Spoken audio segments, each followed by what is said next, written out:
제가 요 현상을 보면서 참 신기하다는 생각을 많이 했어요.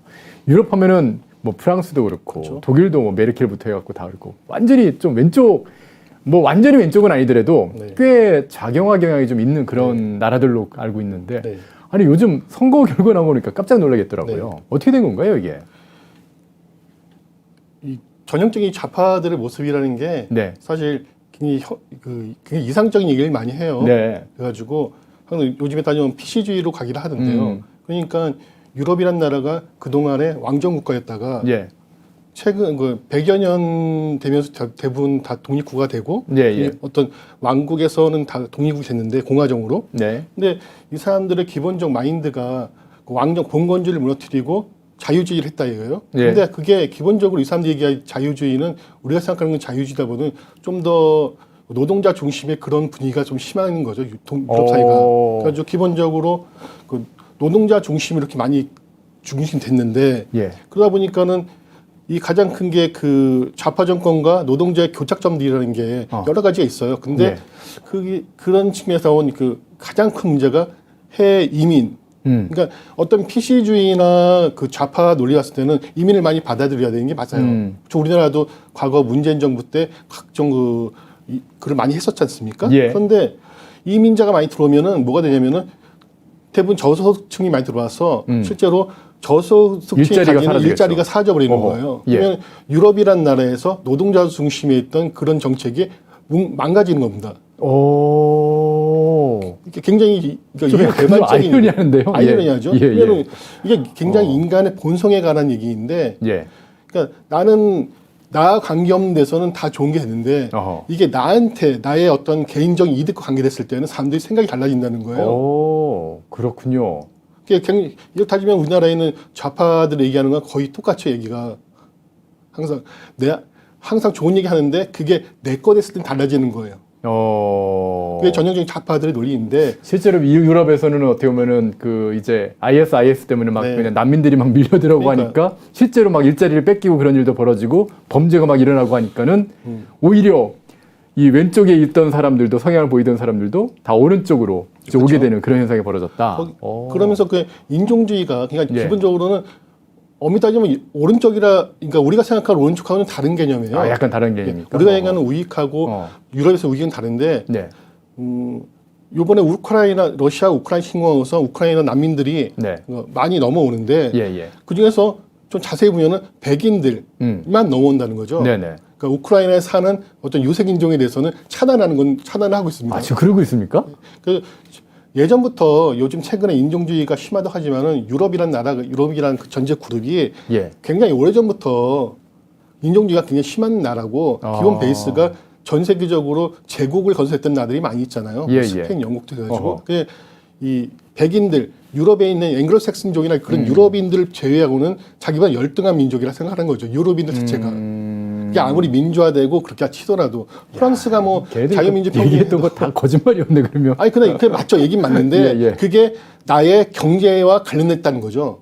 나의 경제 생활과. 그렇군요. 그러니까 지금 나타나는 모든 일들이 예. 그 반이유주의나 그런 것도 그렇고 반이민 제도 이런 예. 전반적인 게 모든 게 그 상당수의 국민들의 경제 활동을 제한시키는 하는 거죠. 그리고 예, 예. 코로나 팬데믹과 러시아의 우크라이나 침공을 계기로 해서 여러 가지 경제난이 안 좋아지고 뭐 곡물가도 오르고 식료품도 오르고 그러니까 점점적으로 내가 써야 할 돈은 많아지는데 벌이는 점점 줄어들고. 그러니까 너희들 말을 들었더니만 내가 살기가 힘들어. 그렇게 되면서 이제 되는 거죠. 그렇다면서 그 좌파적인 그 정권을 가진 사람들은 전혀 이상이 없어요. 또 원래 그런 것처럼 우리나라도 지난 5년간 좌파 정부에서 그 속칭 태양광에 빨대를 보는 사람들은 잘 먹고 잘 살았습니다. 예, 예. 우리나라에는 가장 중요한 원전이 무너져 있는 동안 네. 그런 거죠, 사실. 이게 굉장히 우리가 세상을 어떻게 바라고 국가 정치가 어떻게 바라냐에 따라서는 네. 그 보수나 우파가 굉장히 어려운 거예요. 왜냐하면은 이거 선을 지키고 앞으로 국가를 이끌어 가는 거거든요. 네네. 보수주의라는 거는 대한민국 사람들이 가장 착각하는 게 뭐냐면 보수주의와 수구주의 헷갈린다는 거예요. 수구하고 보수를 헷갈린다. 그러니까 단어가 숫자가 들어가면서 보수 수가니까는 예. 이거를 이 좌파들이 뭐 수, 꼴통 이런 식으로 말을 프레임을 쌓는 거죠. 하지만 보수주의라는 거는 점진적으로 발전하는 걸 얘기하는 겁니다. 그렇죠. 수구주의가 아니고 실제로 지금 제가 바라본 대한민국의 최선 좌파들은 예. 오히려 태보를 더 하는 사람들이에요. 태보주의자들이지. 예. 이 사람들이 더 수구주의자죠. 예. 실제로 유럽에서 나타나는 이 가장 이거 제노포비아 특히 이런 거나 어떤 그 인종차별 이런 걸 보면은 예. 굉장히 국수주의가 강하거든요. 어허. 민족주의죠. 예. 근데 지금 대한민국에서 민족주의를 굉장히 강하게 주장하는 사람들은 오히려 좌파예요.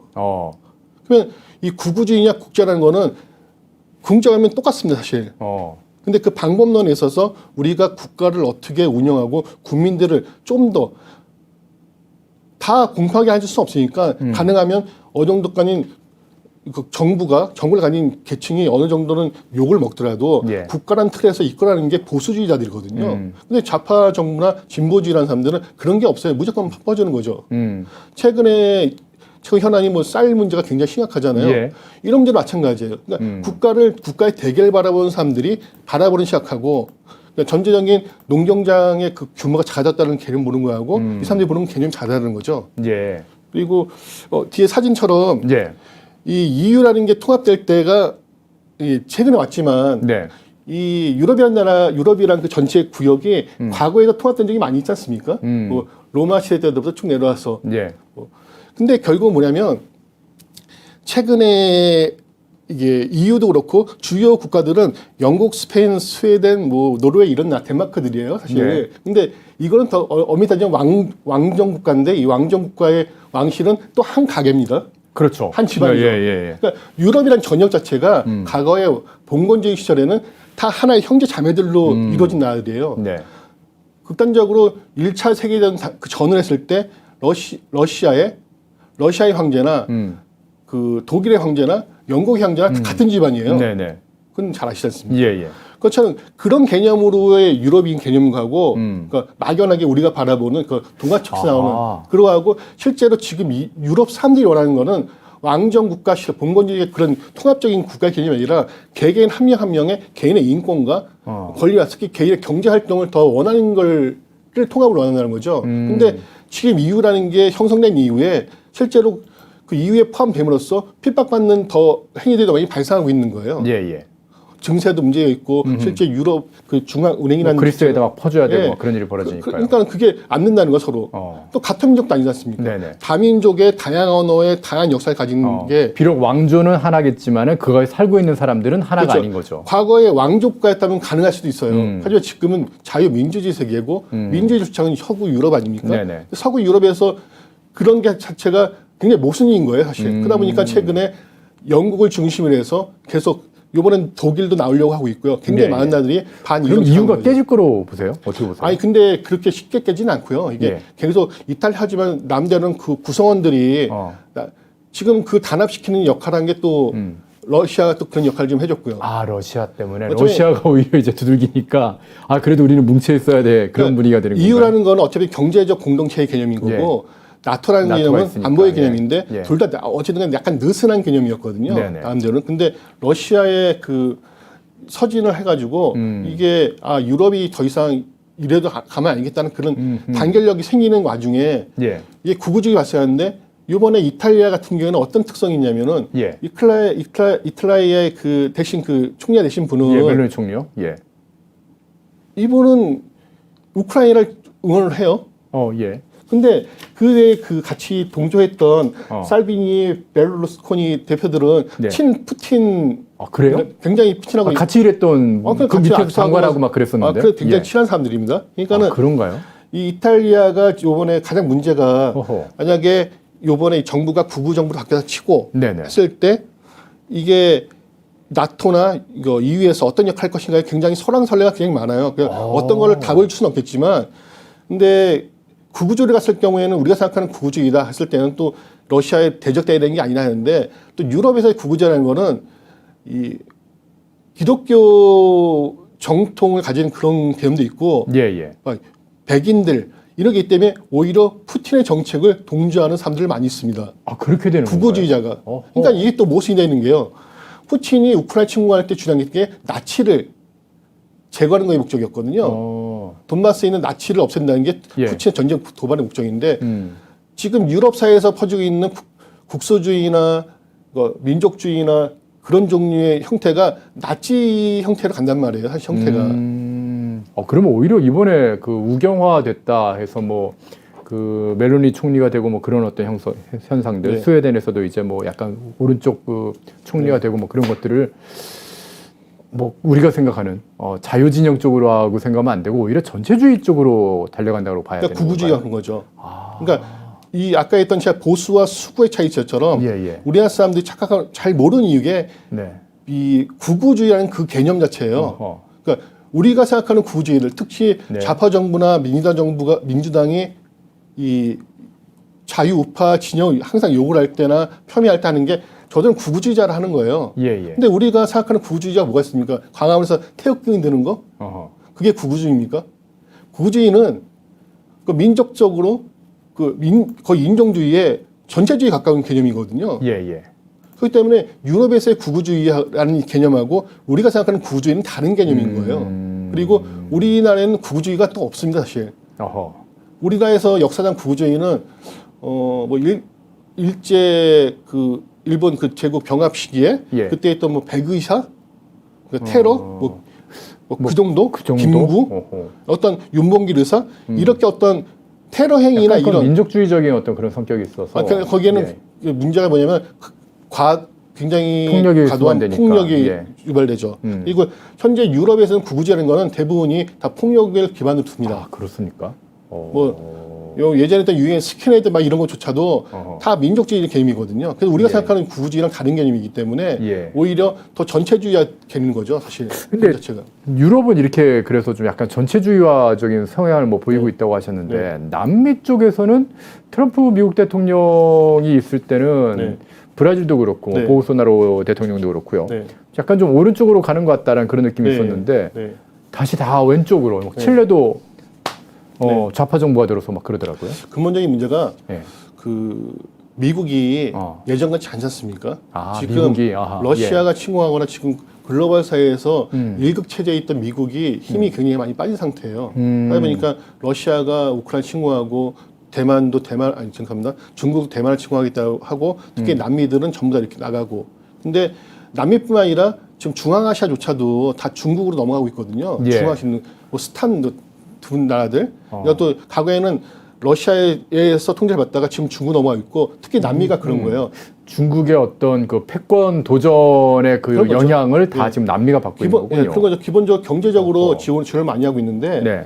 그 미국이 자국 중심주의로 빠진 지가 좀 어느 정도 됐고요. 예. 그리고 경제적으로 이 틈을 타서 기본적으로 남미가 좀 상당히 어렵죠. 살기가 좀 반미적인 어렵죠. 예. 성이 많았잖아요. 사실. 예. 그런데 그 상태에서 중국이란 나라가 대단히 많은 경제적 지원을 하고 있는 거예요. 지금 현재. 그래서 지금 2021년 작년 같은 게 브라질에만 지금 60억 달러, 8조 정도를 투자하고 있고요. 예. 그리고 칠레 같은 경우에도 계속해서 지금 지난해 같은 550억 달러, 약 74조 원 정도. 그리고 어마어마한 규모를 주는군요. 에콰도르에도 지금 230만 달러 이렇게 가지고 굉장히 많은 지원을 하고 있는 겁니다. 그거를 지금 중공이 지금 하고 있다고요? 중국이 하고 있는 중공이 하고 있는 거죠. 오호. 그래서 중국이 통상적인 1대1로라고 해서 네, 우리가 네. 보통 그림할 때 이쪽 동북아 지역을 이렇게 바라보고 있는데 네. 남미 쪽에도 엄청나게 지원을 하고 있거든요. 저는 왜 1대1로라고 그래서 시크루드만 따라가는 줄 알았더니 이런 게 있는데 그런 남미에도. 남미에도 엄청 지원하고 있거든요. 그래서 이게 과거에는 이게 그러니까 소비에트 연방공화국 있을 때는 네. 그 남미에는 한 7개 정도 나라가 친소 정권이 유지되고 쿠바를 있었는데 비롯해서 그렇죠. 예. 근데 무너지고 나서는 이게 좀 갈팡질팡한 거를 지금 중국이 이걸 차지하고 있는 거예요. 근데 미국이 그렇군요. 과거처럼 통제권 있는 나라가 됐냐? 그게 아니라는 거죠. 어허. 지금 세계는 굉장히 혼란스러운 시절로 가고 있습니다. 그래서 네. 참 우려되는 거는 지금 유럽뿐만 아니라 남미도 그렇고 지금 중앙아시아도 그렇고 아프리카 쪽도 마찬가지로 과거 1차, 2차 세계대전 그 전후에 네. 국제관계 같이 굉장히 복잡한 일들이 많이 발생하고 있는 거예요. 그래서 지금 우리가 여기서 어떻게 나갈 것인가는 예. 제일 중요한 점은 다시 한번 짚어봐야 되는 건 뭐냐면 유럽이 그렇게 우경화 되는 것처럼 이게 우리가 얘기하는 그런 우경화가 아닙니다. 굉장히 구구주의자는 다른 개념의 범죄이거든요. 약간 전체주의적이고 폭력적인 어떤 거기에는 그런 우리가 모습으로. 그 대상이 우리가 될 수 있는 거죠. 어허. 그 사람들이 유럽에서의 민족주의나 인종 그러니까 유색 인종에 대한 어떤 차별이 오히려 더 상당히 심해질 수 있다는 말씀이잖아요. 우리에 대해서 당장 대상자 우리가 될 수 있고요. 그렇다고 이건 인종적인 우리가 근데 어떤 이런 측면에 집중하면 유럽 각국과의 관계를 더 공고히 하고 대한민국의 입지를 더 확인시켜야 되는 겁니다. 그러니까 지난번에 뭐 윤석열 대통령께서 나토의 정상회의 참석하는 것도 저는 굉장히 고문적으로 봅니다. 일부 많은 분들이 그걸 갖다가 뭐 폄훼하거나 왜 갔냐 이런 식으로 얘기할 수 있는데 예. 이 동북아 지역에서 이 자유민주주의를 지키는 나라가 대한민국이 있고 예. 대한민국이 또 일본이 있고요. 대만이 있고. 예, 그렇죠. 예. 그런 거를 유럽에 나토에 각인시킨 자리거든요. 그렇기 때문에 그런 식의 어떤 외교 전략도 필요하겠다. 굉장히 중요한 겁니다. 그래서 가서 뭘 했냐 아니냐 중요한 게 아니라 근데 반대급부적으로 거기서 나온 것도 뭐 폴란드의 대규모 방산 수출도 발생할 수 있고요. 우리는 이번에 이런 유럽의 우경화에서 우리는 어떤 걸 찾아야 되냐면 국가의 실익을 많이 찾아야 되는 거죠. 어허. 그러니까 어떤 식으로? 그러니까 제일 중요한 게 구구주의로 간다는 건 국가의 그 분사력을 키우는 개념으로 많이 가거든요. 그럼 무기 많이 팔고 그러면 우리 같은 경우에는 이번에도 무기 많이 팔았다고 하더라고요. 이번에 굉장히 유럽에 대해서 예, 예. 여건이 굉장히 좋아졌습니다. 네네. 왜냐하면 전 세계에서 미국식 기술을 가지고 예. 미국 기반 기술을 가지고 나토 표준 장비를 만든다는 그것도 굉장히 또 안정성도 높고 네, 그렇죠. 성능도 뛰어나고 그렇죠. 가격은 싸고. 예. 그래서 그런 측면에서 국익을 굉장히 올 필요가 있고 그렇게 국익이 높아짐으로써 유럽이 아무리 인종에 대해서 하더라도 대한민국 국민에 대해서는 좋은 감정을 가지게 만들면 되는 겁니다. 예. 굉장히 피의식이 아니라. 어허. 그 때문에 우리가 그 유럽의 구구주의나 그 반이유 정서에서 좀 나서낼 거는 올바른 대한민국에는 그 정치 구조를 좀 올바르게 좀 다잡고요. 예, 예. 이 자유민주주의 국가라는 거를 확실하게 다잡고 나가고 그리고 과거에 지난 5년 동안에 잘못된 그 범죄자들 있죠. 예, 그 예. 범죄자들에 대해서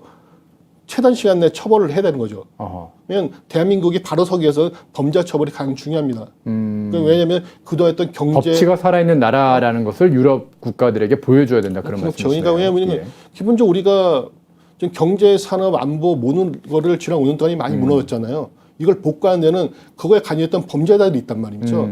범죄 처벌을 강하게 하고 그걸 기반으로 기존에 그 사람들이 무너뜨렸던 우리 뭐 가장 좋았던 원전은 지금 복구하려도 시간이 3년 이상 걸린다고 합니다. 예. 근데 이런 것도 시간을 좀 해서 국가 안보나 경제 산업을 빨리 좀 복원을 시켜야 되고요. 예, 예. 그 유럽에 대해서는 특히 가치 동맹을 좀 강화시켜야 됩니다. 가치 동맹. 네. 그들이 가지고 있는 어떤 가치와 우리의 가치의 어떤 연결점, 그렇죠. 공유할 만한 부분들을. 근데 그거에 대한 게 예. 그거 반러 반중이거든요. 반러 반중. 어허. 예. 지난번 나토 그 부분은 어필할 수 있을 것 그렇죠. 같습니다. 우리가 예, 예. 지금 다행히 현 정부에서는 그게 어허. 갔기 때문에요. 네네.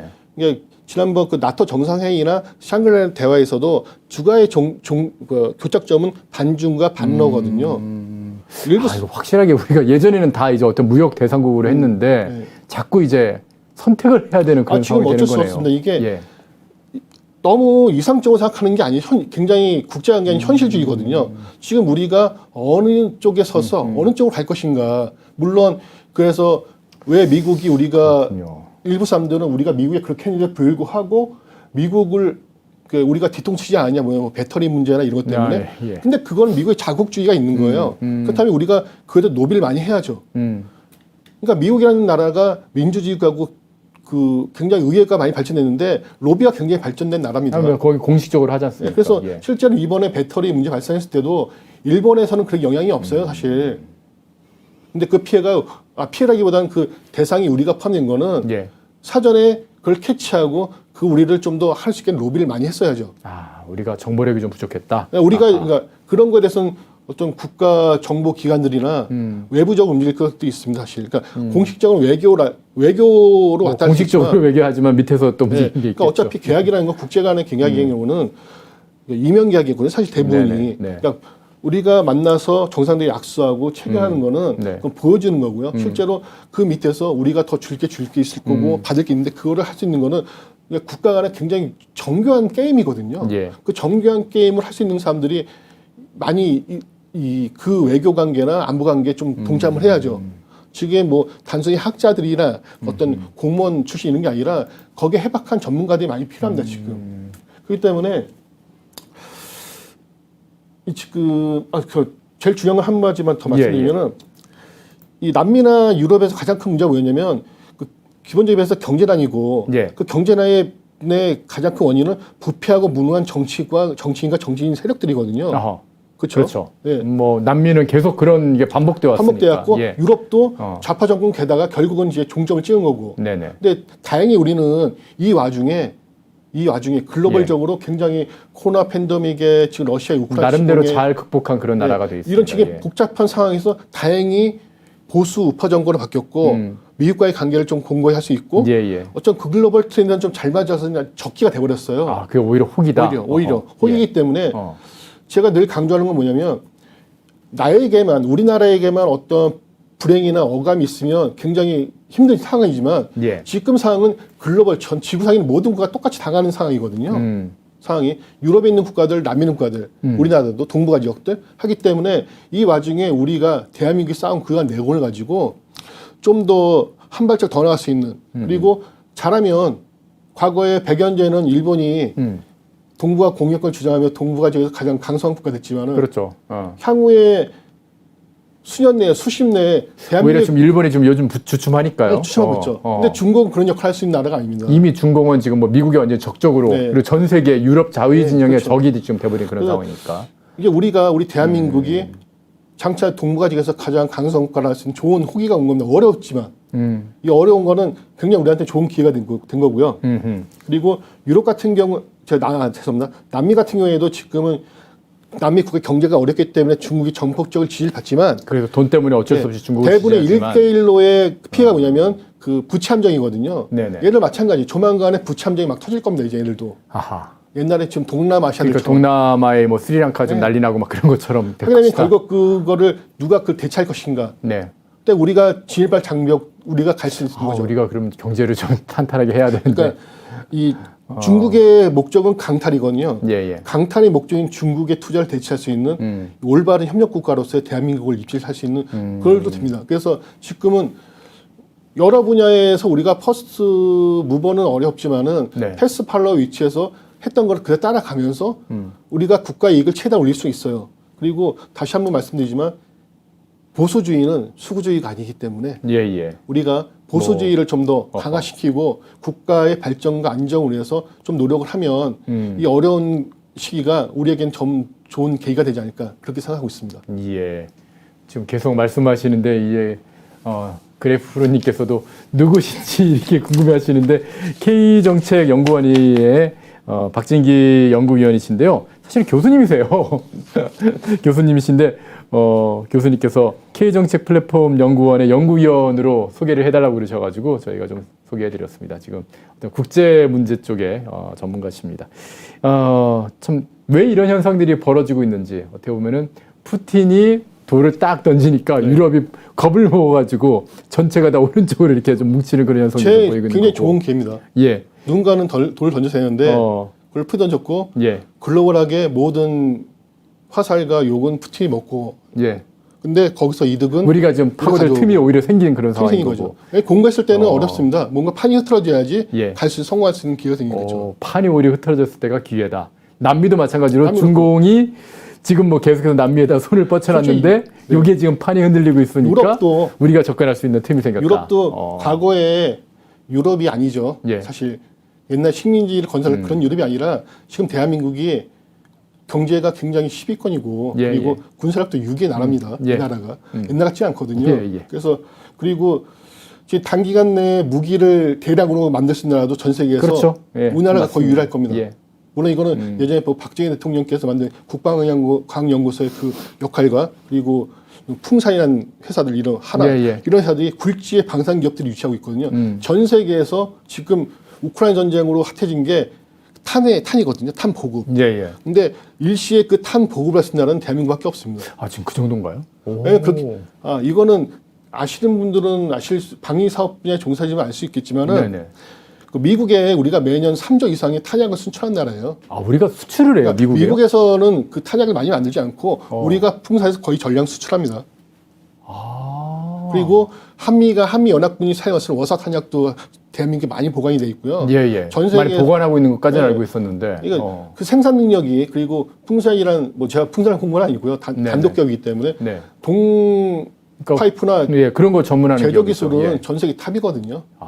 그런 나라가 없습니다. 어허. 그 전차 있으면 뭡니까? 포가 나가야 되잖아요. 예, 포탄이 있어야죠. 예. 뭐, 다른 거 모든 거에서 지금 대한민국이 압도적으로 물론 우리가 지금 저는 개인적으로는 핵무기도 개발했으면 좋겠다는 사람 중 한 명이지만 그런 생각하시는 분들 많이 계십니다. 저희 뭐 시청자분들도 계시고요. 현재로서는 그래도 이 재래식 무기에서는 가장 최신 재래식 무기를 개발하는 나라가 이거고. 그러니까 미국의 파트너가 될 만한 그런 정도의 실력을 갖고 있는 나라는 대한민국이다. 대한민국밖에 없죠. 유럽은 불가능합니다. 유럽에서는 지금 그렇군요. 우리가 KF-11 전투기를 개발할 때 네. 많은 뭐 못할 것이다 많은 얘기가 있었어요. 예. 만들고 있고 잘 만들고 있고요. 네. 그리고 유럽에서는 유로파이터나 어떤 그런 종류 개발해도 예. 보통 여러 개 나라가 한 개 나라가 그걸 수행할 수 있는 능력이 안 돼요. 유럽이.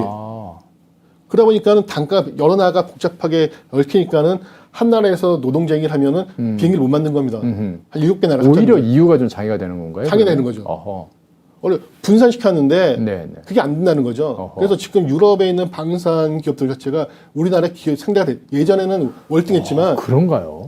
아니 다자 진짜 교수님 말씀을 들으니까 이거 파고들 만한 어떤 이거 시장이 보이는 그 느낌이 살짝 좀 보이거든요. 우리 예. 기업 안에서 다 만들잖아요. 어허. 근데 유럽은 여러 나라에 분산된 그 애들 서로 분업을 하고 있거든요. 근데 한 나라에서는 그러니까 원료를 아니 원자재를 중간 제품을 납품을 못하면 완성품이 안 나오는 겁니다. 예. 근데 유럽은 그 전투기를 개발하지 못해요. 앞으로는 어허. 쉽지가 않습니다. 예. 그리고 우리가 유럽에서 주로 헬기나 이런 기술을 많이 들여왔기 때문에요. 지금 카이가 어떤 헬기나 이런 걸 만드는 얘기가 다 유럽 기술이거든요. 대부분. 예.